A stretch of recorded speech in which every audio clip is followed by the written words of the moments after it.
Enough. সারাক্ষণ খালি স্নান স্নান আর স্নান। তুমি জানো আজকে টেম্পারেচার কত? -15 ডিগ্রি। এই সময় যদি স্নান করি তাহলে আমাকে নিয়ে হসপিটালে ছুটতে হবে, আর ওখান থেকে যদি আমি বাড়ি আসি তারপরেও তুমি আমাকে স্নান করাবে। তুমি এটা জানো না শীতকালে প্রত্যেকদিন স্নান করতে নেই, অন্তত 10-12 দিন পর পর করতে হয়। তাও করতে হয় বলেছি, বাধ্যতামূলক না।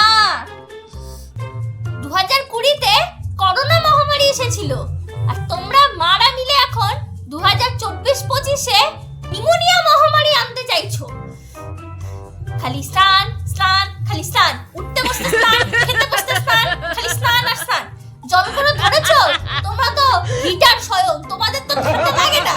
ঘরে ভোর 5টায় উঠে স্নান করে, আর আমাদের পিছনে খালি বলে বাবু স্নান কর, মোনা স্নান কর। গুগলে দেখেছো? হ্যাঁ, প্রত্যেকদিন স্নান করলে কি হয়? তা তো দেখবে না। প্রত্যেকদিন স্নান করলে স্কিন ডিজিজ হয়, হেয়ার ফল হয়। তুমি এখন আমাকে এ বসে টাকলা করতে চাইছো? হ্যাঁ, আমি স্নান করছি না।